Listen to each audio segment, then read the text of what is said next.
Hello, I am Dr. A. Arunashri Lakshmi, Associate Professor, National Law University, Odisha, Cuttack.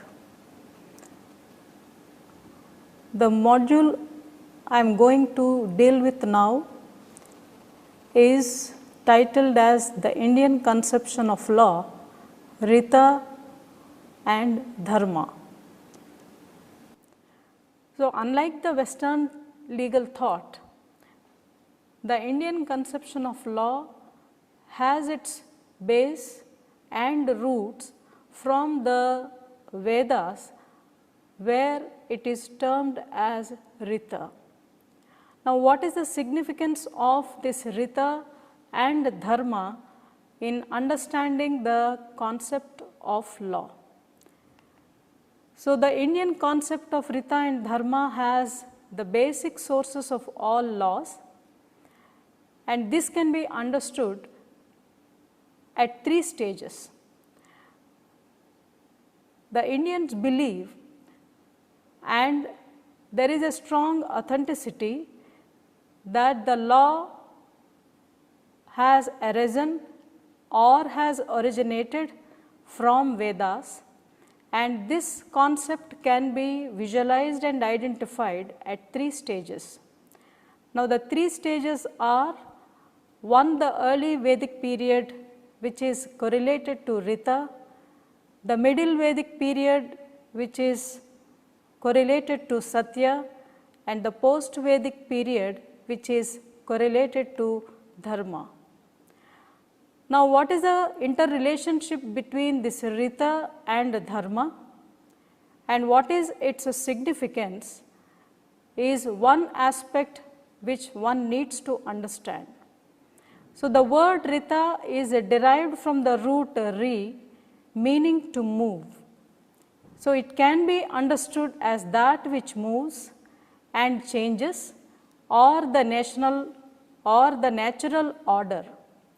Now, Rta is a Vedic legal concept which can be described as the law of nature, and how this concept has evolved is the Vedic sages identified the forces of the nature and began to perceive it and considered Varuna as the chief guardian of the Rta. So, as in the nature there is a sun, there is moon, there is daylight, there is darkness. So, for every respective cosmos or order, there are gods that have been posited with certain duties, and Varuna is considered as the chief guardian of Rta. Now, as we go further, there are 3 aspects of Rta where it is understood as an unending symphony of the cosmic order. It furnishes that law is imperative and operated independently. And Rta, from the other dimension, it focuses on the Vedic sacrifices, whichever to be observed meticulously. And thirdly, Rta in the life of the individual become a source to motivate him to act in conformity with the universal principles of nature. Now, as we understand too the concept of Rta, Rta is the controlling and the sustaining power in nature under the Indian conception. It ordains the law of the physical world, regulates the law of birth, growth and decay in nature, and Rta controls, balances all natural forces in the environment. So, it is the unending symphony, as has been early stated, of the cosmic order which existed before Dharma and Satya. Therefore, Rta emphasizes the law must be certain and immutable, and it is understood as that which is ethical in nature. The concept of Rta, which owes its origin to the Vedas, it stands for the eternal law, wherein imperativeness is inherent, which impose obligatory conduct. As we know the principles of harmony, equality, liberty, justice, all these concepts owe their origin to the conception of Rta. Now, we need to understand what is the correlation between Rta and its relevance to justice.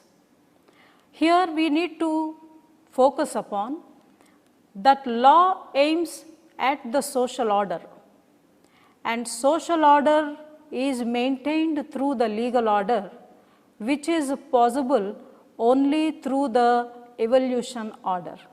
And here Rta plays the significant part of it, where it contributes to the social order. And the concept of Rta is the highest, and in the spiritual domain and thought, the system of obligatory rules which cannot be altered is the perception with regard to Rta. And the next concept we go to is the concept of Dharma. Then what is the relation between Rta and Dharma? So, the Indian conception is Dharma in the simple understanding means righteous conduct, and this Dharma word is derived from the root dhri, which is meaning to hold. In Sanskrit it says Dharayatiti dharmaha, means it can be understood as that which holds, upholds, sustains, retains, conserves, preserves, promotes human good, human happiness, human dignity, and develops a relation between law and morality and law and nature. Now, having understood as to what is the concept of Dharma, as we have already seen, Dharayatiti dharmaha, which means that which upholds. Then once we may get a doubt as to is there any difference between dharma and religion, or dharma is superior to religion, or dharma is in contradiction to law and religion. Now, one significant feature under the Indian conception of law one needs to bear in mind is that dharma aspires a human good, human happiness, human flourishing of the mankind, which means it is universal in nature, beyond caste, beyond religion, beyond sex, and beyond everything. Therefore, dharma is not confined to any one particular country. As it has been aptly stated, the significance of dharma is aptly stated thus that dharma unites humanity, religion divides humanity. So, dharma is preventive in nature rather than punitive, and the necessity of law comes into picture only when a wrong is committed. Now, as we have seen that dharma unites humanity, religion divides humanity. Therefore, dharma is universal in nature and it is beyond religion. When we compare this, the word dharma in the context of law, we need to understand that the code of conduct which dharma lays down is preventive in nature rather than punitive, which the law imposes upon. A clear comparison we can make is with regard to how law comes into play after the wrong is committed, but whereas in dharma, through the conduct, through the behavior, wrong is prevented. And hence here we need to note a point that dharma is beyond religion and preventive in nature. Now, to understand more precisely as to what is dharma, we have to acknowledge to the Manu who has given the Dharma Shastra dealing with certain fundamental rules of Dharma.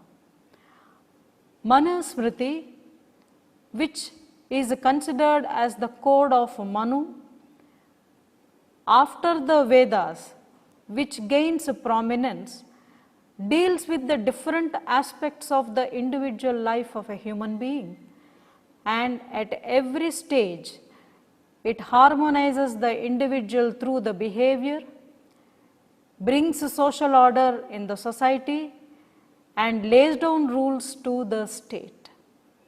And here we need to understand that there are 5 fundamental rules of Dharma that are given by Manu, where it says, Ahimsa satyamasteyam sauchamindriya nigraha etam samasikam dharma chaturvarnye braveen manuhu. Now he has given 5 fundamental rules of Dharma. Then what is the first one?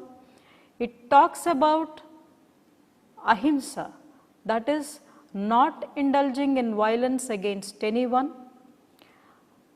Satyam, speaking the truth. And the third is not acquiring wealth through any kind of illegal or immoral methods. 4, Saucham, where it talks about the cleanliness of thought, word and deed. And 5, Indriya Nigraha, which talks about the control of the senses. So these 5 fundamental principles followed by people will be able to avoid civil and criminal injury to others.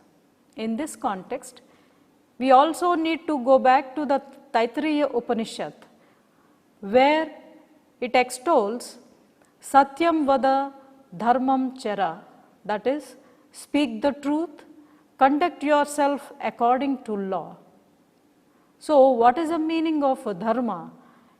We can deduce into one simple equation that truth, when translated into action, is Dharma. As we have seen that these fundamental rules of Dharma keep the individual with righteous conduct and order the society and also govern the state. Therefore, Dharma, the concept, can be understood in the premise: what Rta is to the cosmic territory, Dharma is to the individual, Dharma to the social order, Dharma to the state. So we can say that this is a treasure house. Dharma is the treasure house of values, ethics, morals, law, action, duties and obligations. So in one word we can understand, Dharma is laying down a complete code of conduct free from coercion, which is going to establish order in the society, leading to the legal order in the society through the Rta. The reason is, Rta has a uniform, universal concept where it is going to balance the ecological system as well as the nature. Then we come to the next word frequently used as Satya. Normally, Rta, Satya, Dharma, these 3 words are synonymously used, but however, they have their own distinct role to play in the ordering of the society as well as the universe. So in the beginning itself, we have seen the Vedic period is classified into 3 categories. One is the early Vedic period, the second is the middle Vedic period, which is correlated to the concept of Satya. The third is the post-Vedic period, which is correlated to Dharma. So, once to know the meaning of this, what is truth, what is order, what is the correlation between Satya and Rita. It so happened after the Mahabharata war at Kurukshetra, Uddhava asked Lord Krishna as to what is the difference between Satya and Rita, and Lord Krishna replied stating that Satya is Samadarshanam, that is, truth is to see the identity of difference. Rita is the description of truth understood as the ultimate truth in a higher sense. So, Satya is a principle of the integration in the cosmic order, and it is the absolute truth, and Rita is the operating rule, otherwise termed as the relative truth. In other words, Satya is the truth of being, Rita is the truth of becoming. So, how do we correlate these three aspects, Rita, Dharma and Satya? Rita can be related to the cosmic order independent of the human world. Where there is a rhythm in the cosmic order, without any intervention, the nature is being carried out. Dharma is the Rita applied to the human field of thought and action. Satya is truth as applied to the human field of thought and the world. So, it can be understood otherwise, like where man's expression of the free will reflects Satya and Dharma, it can be said to that to be in line with Rita. So, basing on this philosophy, the Indian or the Hindu legal thinkers, they focus more upon leading a life which is dharmic in nature. The test of dharma is to abide by the good conscience. Anything in violation of good conscience is considered as adharma. As we go through the Manu Dharma Shastra, that is the code of Manu, where he speaks about the development of law, the concept of law, the sanction of law, administration of justice, and also the Raj Dharma, Rajya Shasana, and also the Rajya Dharma, where the state is under an obligation, the constitution is considered as the supreme, and the punishment or the sanction is based upon the conscience, good conscience of the person. So, hence prior to the law interfering into the field in a coercive manner, we find that dharma imposes duty on a person to abide by a particular code of conduct in his individual life. And hence, the Indian conception of law is such, whatever the Rita we talk about, that is the cosmic identity, the nature or the universal principle in the form of the cosmic order, is again brought into the grassroots level of the individual leading the life through his dharma, that is his code of conduct in the society. And it is believed by Indians, by following this code of conduct, the social order can be established, which will be in tune with maintaining the peace and order in the society. Normally, when we talk about law, law is understood as something dealing with rules and regulations, maintaining of peace and order, certainty, and other aspects we talk about. But however, when a person is violating these laws, he is visited by the penal sanctions. So, even before law takes an individual into his field, the Indian conception of law says that man is bound by his dharma, and violation of a dharma is again going to be visited with certain sanctions which a person has to face. As we have seen, the significance of Rta Dharma in the Indian way of life and its relation to law. Here we need to observe what is the correlation between dharma and law, how dharma is superior. At this juncture, we need to understand that dharma and law both are of utter relevance and immense significance to the human beings and the society.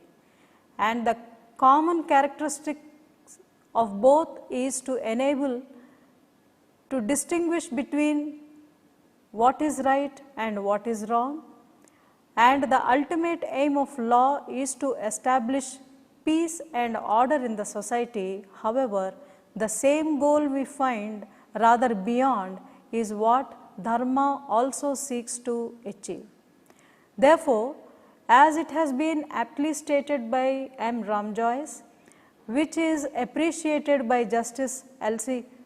Lahoti, where he says that Ramjoyce has beautifully given the aspects of dharma in a simple terminology in the relevant context for us to understand the importance and significance of dharma at common parlance.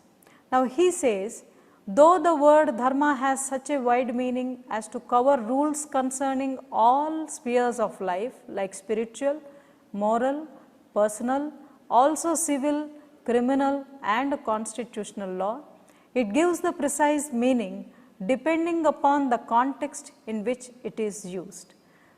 So, for instance, when the word dharma is used to indicate the giving of one's wealth for a public purpose, it means charity. When it is referred to giving of dharma to a beggar, it means giving of alms. When it is said that it is in a given case dharma is in favor of the plaintiff, it means law or justice in his favor. When it is said that it is the dharma of the sons to look after their aged parents, it means duty. So, when it is said that this is the dharma of a debtor to repay the debt to the creditor, it means legal as well as pious obligation. Similarly, when the word dharma is used in the context of the civil rights, that is the civil law, it means that it is enforceable by the state. So, in the case of the criminal offense, that is in the criminal law, it means it is breach of duty which is punishable by the state, and when dharma is used in the context of duties and powers of the king, it means constitutional law, that is Rta Dharma. Likewise, when it is said that Dharma Rajya is necessary for the peace and prosperity of the people and for establishing the egalitarian society, the word dharma in the context of the word Rajya only means law, and Dharma Rajya means rule of law and not rule of religion or a theocratic state.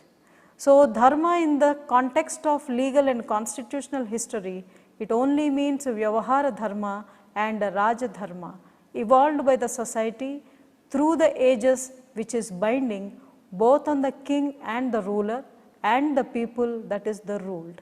So, Raj Dharma conferred power on the king to enforce an obedience to Vyavahara Dharma through the might of the state. So, this briefly can be understood as the concept of a dharma that is envisaged in the Indian conception. Therefore, the study of the concept of dharma, what we may otherwise term it as the corpus juris of natural law in the Indian perspective, can be understood with the following manifestations like dharma and the concept of vidhi, that is the law, and danda, the punishment. Dharma and the concept of person, man and human being. Dharma and the concept of state, sovereignty, Rta Dharma, Rajya Dharma, Rajashashana, good sustainable governance and management. Dharma and the concept of the human dignity. Dharma and the concept of information and knowledge. A roadmap for good sustainable governance, management accountability and transparency. Dharma and the concept of democracy, polity and synergetic comity. Dharma and the concept of justice, social, political, economic, distributive and access to justice. Dharma and the concept of logic and reasoning, practicality and heuristic. Now, if we analyze these headings as to where dharma can play a part of it, we find that it is the all-round development of the state, the society, the individual that is going to constitute the corpus juris of natural law, varying into different dimensions, right from the law to punishment, from person to the human being, from Rja Dharma to Rajya Dharma, which talks about also the good governance, the accountability and sustainable development, and the democracy, polity and other aspects. The conspectus of justice also we find.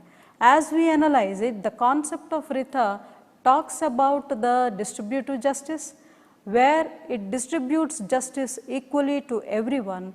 Dharma confers on the person a code of conduct, a code of righteous conduct which should be observed by an individual, which is going to lead to the social order. In the ultimate analysis, we find that through dharma, we are going to maintain peace and order in the society, and this being the approach of the Indians as to the conception of law, basically they bank upon the concept of dharma, which is individual in nature, followed by everybody. That is why it is said, dharmo rakshati rakshitaha. So, as we understand these three concepts, Rta, Dharma particularly, and also Satya in the part of it, we come to an understanding that the Indian conception of law is different from the Western legal thought, though we find certain similarities where they also bank upon the natural law movement, where they correlate law to the principles of nature. Still, the concept of Rta has a divine sanctity. The code of conduct has a divine sanctity of dharma, and being true to himself, that is that speaking truth, doing no harm to others, not amassing wealth in any other fashion by any kind of illegal means. These basic principles, if they are followed, it is understood that the social order is going to be balanced in the given society. And this particular important point we have to bear in mind when we understand the concept of Rta, Dharma and Satya, as they have originated from the Vedas, the four Vedas which speak about the Rig Veda, Yajur Veda, Sama Veda and the Atharvana Veda, subsequently which is given through the Dharma Shastras. From the Dharma Shastras, the code of conduct of the individual is laid down, and the harmony in the world, the harmony in the society and the harmonious behavior of the individual, these three are going to lead to maintaining balance and peace and order in the society. This briefly is the Indian conception of law regarding Rta Dharma jurisprudentially. Thank you.